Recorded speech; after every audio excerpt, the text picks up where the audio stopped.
মসজিদের নিচে পুরুষ, মসজিদের উপরে মহিলা সালাত আদায় করতে পারে, কোনো সমস্যা নেই। হিংসা থেকে বাঁচার উপায় কি? খুব ভালো কথা বলেছো তুমি। হিংসা থেকে বাঁচা খুব কঠিন। মনটা খোলা রাখবে আর বলবে শয়তানকেও যা পারে তা করুক, তুই আমাকে বিরক্ত করিস না, তুই যা, ওকে যেটা ভালো লাগছে সেটাও করুক, তার ব্যাপারে আমার হিংসা করার কিছু নেই। শয়তানকে বলবো। জান্নাত যাওয়ার সহজ আমল কি? ওই যে সূরা ইখলাস 3 বার পড়া, আয়াতুল কুরসি পড়া। মানুষ আমার উপর জুলুম করে, আমার জমির আইল ঠেলে একজন ইমানদার লোক, এই হিসেবে আমার করণীয় কি? ও ইমানদার নয়, ও হলো জালেম।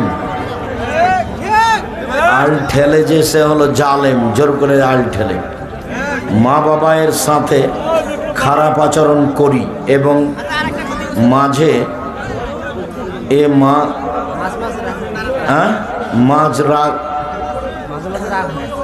মাঝে রাগ হয়, এগুলো থেকে বাঁচতে চাই কিন্তু পারতেছি না। চেষ্টা করো, দোয়া করো, বাঁচতেই হবে। সাবধান, তোমার মায়ের ব্যাপারে আর মুখ খুলবে না কোনোদিন। চুপ থাকো, বিষের মতো মনে হলেও। সব সময় রিজিকের টেনশন থাকি, বলবা যে আলহামদুলিল্লাহ, যা আছে আলহামদুলিল্লাহ, তাহলে তোমার টেনশন কমে যাবে। যা আছে আলহামদুলিল্লাহ। আর টেনশন কমানোর জন্য একটা দোয়া আছে, আল্লাহুম্মা ইন্নী আউযু বিকা মিনাল হাম্মি ওয়াল হুজনি ওয়াল আজজি ওয়াল কাসলি ওয়াল জুবনি ওয়াল বুখল ওয়া গালাবাতিদ দাইনি ওয়া কাহরির রিজাল। এটা বলবা। আমি যৌতুক নিয়ে বিয়ে করেছি, আপনার ওয়াজ শুনেছি যৌতুকের টাকা তাড়াতাড়ি ফেরত দিতে হবে। আমি যৌতুকের টাকা ফেরত দিতে গেছিলাম, আমার শ্বশুর শাশুড়ি টাকা ফেরত নেয় নাই, বলছে ওই টাকা দিয়ে ব্যবসা করতে। আচ্ছা তুমি চেষ্টা করো। তো প্রথমেই তোমার ভুল হয়েছে। না খুশি হয়ে বলছে মোটর সাইকেল দিয়েছে, ফকিরকে দেয় না খুঁটির সাইকেল, খুশি না, ওগুলো কথা নয়। এই যে আব্দুল্লাহ, আব্দুর রহমান, আব্দুর রহিম আছে, ওর শ্বশুরেরা 7 করে একটা ঘড়ি দিব, এই কথা বলুক তো দেখি আমাকে, যে 7 করে একটা ঘড়ি দিব। তারা তো দেশ বিদেশ থেকে উচ্চ শিক্ষা অর্জন করে এসেছে, আলহামদুলিল্লাহ। তো একটা ঘড়ি দেওয়ার 7 করুক দেখি।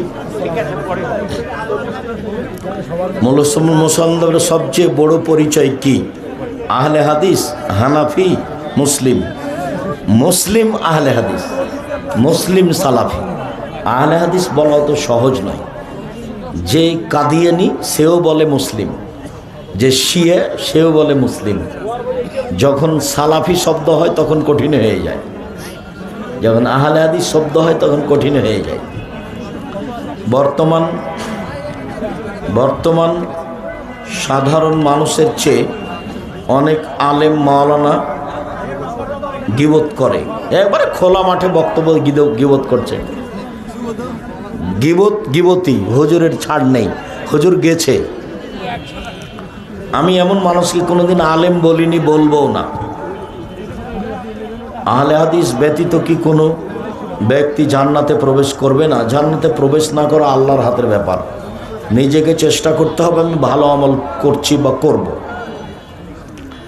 সফরে থাকা অবস্থায় গোসল ফরজ হলে পানির ব্যবস্থা না থাকলে তায়াম্মুম করো। আসসালামু আলাইকুম। মাহফিল নামে ছোট ছোট বাচ্চাদেরকে নিয়ে যে টাকা আদায় করছে, এভাবে টাকা আদায় করা হারাম। ওভাবে গাড়ি ঠেকিয়ে টাকা আদায় করবে কেন? নিজেরা টাকা উঠিয়ে করতে পারবে, না হলে বাদ দিবে।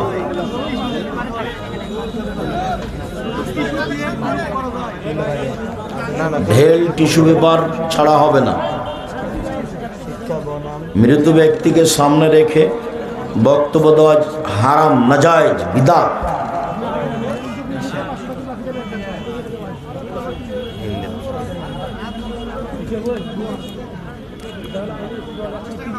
বন্ধকি জমি চাষাবাদ করে খেলে কি হালাল হবে? বন্ধক হারাম। লিজ জায়েজ, খেয়ে শেষ। ভাড়া জায়েজ। কোনো ব্যক্তি মৃত্যুবরণ করলে মাইকে এলান করা যাবে না। আমাদের এদিকে মাহফিলের কমিটি কসমেটিক দোকান নিষিদ্ধ করে না, করতে হবে, আমাদেরও করতে হবে। মৃত ব্যক্তিকে কোন দিক দিয়ে নামাতে হবে? যেদিকে পা থাকে সেদিক দিয়ে, যেদিকে পা থাকে সেদিক দিয়ে, দক্ষিণ দিক দিয়ে। ইবলিস আল্লাহ তাআলার লম্বা করে লিখেছেন তো সেই জন্য পড়া হলো না। হুজুর রাসূল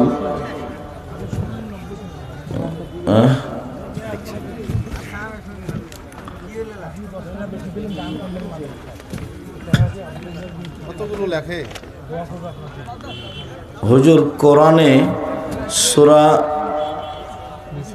নিসায় সম্পদ বন্টনের ক্ষেত্রে কালালা শব্দটি ব্যবহার করা হয়েছে। মূলত এই শব্দটি কি? আরবি শব্দ, ছেলে মেয়ে নেই যার। হযরত ওসমান রাদিয়াল্লাহু তাআলা জুমার আজান, হযরত ওসমান রাদিয়াল্লাহু তাআলা জুমার 2 আজান চালু করে কি বেদাত করেছেন? না, ওটা ইজতেহাদ, তুমি করলে বিদাত হবে। তখন প্রয়োজন ছিল ইজতেহাদ করেছেন, এখন আর প্রয়োজন নাই, মাইকে আজান হচ্ছে, ইজতেহাদ শেষ। তুমি যদি 2 আজান দাও তাহলে তুমি বেদাতি, আর বেদাত আমল করছো। সেই কালে আব্দুল্লাহ ইবনে উমর ওকে বেদাত বলেছে। শায়েখ পীর মানা যাবে কি? যাবে না। গরু ছাগলের প্রসাব কি পবিত্র? জি, ও তো বুখারী মুসলিমের হাদিস।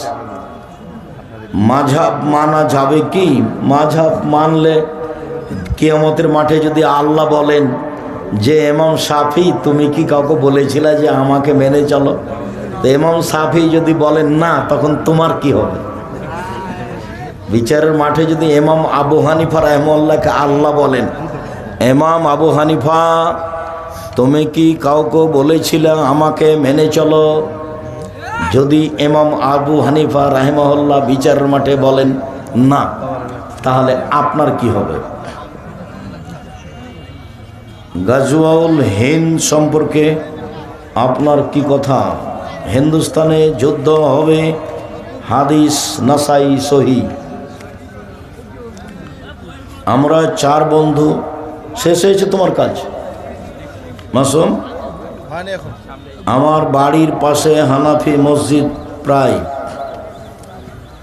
আমার 4 বন্ধু মরুভূমিতে কেবলা নির্ণয় করতে না পারায় 4 জন 4 দিকে কেবলা মনে করে সালাত আদায় করেছে, কোনো সমস্যা নেই, হয়ে গেছে সালাত। শায়েখ আমি খারাপ কাজ করিলে আমার আম্মু কিছু বলে না। তুমি তোমার মাকে খালা বলে ডাকো, সৎ মা।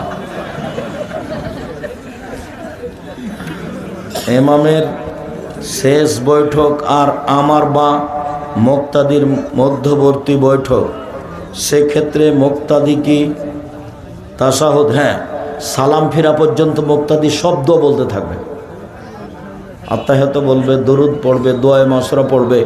ইমাম যখন সালাম ফিরবে তখন উঠে যাবে।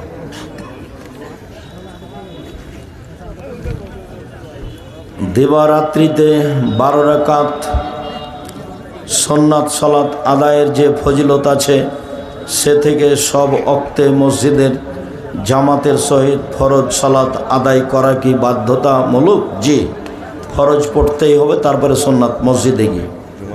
আসসালামু আলাইকুম হুজুর, জুমার দিনে জুমার সালাতের আগে ও পরে সুন্নাত বা নফল কত রাকাত?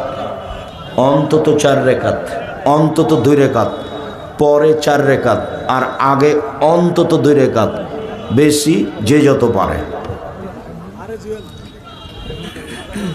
সফররত অবস্থায় কসর কি করতেই হবে? করা উত্তম। হুজুর 4 রাকাত নামাজে আমি 3য় রাকাত পেয়েছি, ইমাম সালাম ফেরানোর পর তুমি আরেক রাকাতে সূরা ফাতিহা মিলাবা, বাকি 2 রাকাত শুধু সূরা ফাতিহা। রুকু থেকে উঠে গেলে, আত্তাহিয়া থেকে উঠে গেলে বা রাকাতের কম অবস্থা হলে সহজ সিজদা।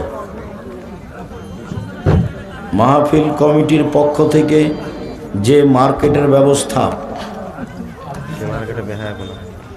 দুই হাত দিতে মুসাফা করলে কি মানুষ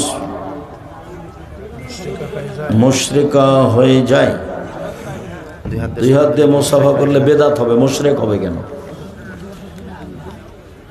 আমরা আহলে হাদিসেরা সাহাবায়ে কেরামের সুন্নাতকে মানি না, তাহলে তাদের বর্ণিত হাদিস কেন মানব? তাদের সুন্নাতকে মানি না কে বলল? তুমি বুঝো না। তোমার কথা শুনে তোমাকে একটু বেঢঙ্গা মনে হলো। তোমার ঢং বুদ্ধি নেই নাকি জিজ্ঞাসা করো কেন? বলো সাহাবীর কথাই তো আমরা মানি, তো উসমানের কথা মানেন না যে? উনি যে 2 আজান দিয়েছেন, তো এটা উসমানের এটা ইজতেহাদ, তো এখন আর প্রয়োজন নাই, সেই জন্য মানি না। ইজতেহাদ এখন মাইকে আজান হচ্ছে, ওরকমই যদি পাড়ার ওরকম কেউ যদি হয় যে শুনতে পায় না আজান, তাহলে ওই গ্রামের ওই মাথায় আজান দিবা আর একটা। টাকনুর নিচে কাপড় পরা হারাম। নারীরা কুকুরের মতো করে সিজদা দেয়। সিজদা পুরুষ নারী একই, বুকের নিচে ফাঁকা থাকবে, নারী পুরুষ একই হুকুম। এই কথাটা ওই সিজদার সময় বলতে হতো, তাড়াহুড়ার করে ছেড়ে দিয়েছে। তাবিজ ব্যবহার করা যাবে কি? কাবিরা গুনাহ, তাবিজ ব্যবহার করা যাবে না। বিয়ে করার সমর্থ আছে, খাওয়ারও সমর্থ আছে, তবুও বিয়ে করে না, এটা নোংরামি। কার সাথে কার বিয়ে হবে এটা 50,000 বছর আগে লেখা আছে, এটাই ঠিক, ওইভাবেই তোমাকে আগাতে হবে। সুদখোরের বাড়িতে মাদ্রাসার ছাত্র জাগির বা লজিং খেলে কি গুনাহের অংশীদার হবে? হ্যাঁ হবে। শায়েখ জামাত করা যাবে কি? শায়েখ আসসালামু আলাইকুম। শায়েখ ঘোড়ার গোশত খাওয়া যাবে? রুচি হলে খাও। আসসালামু আলাইকুম। বেদাতি প্রতিষ্ঠানে দান করা যাবে কি? না, বেদাতির প্রতিষ্ঠানে দান করা যাবে না। আমাদের এলাকার হুজুর তাবিজ বিক্রি করে, ওর পিছনে সলাত হবে না। শায়েখ শুক্রিয়া, জাজাকুমুল্লাহ খায়ের। আল্লাহ আমাদের যারা মারা গেছে তুমি তাদের কবরের শাস্তি মাফ করো। আমরা যারা অসুস্থ তুমি তাদের আরোগ্য দান করো। আমরা যারা বেঁচে আছি তুমি তাদেরকে তোমার রাসূলের পদ্ধতি চলার তৌফিক দান করো।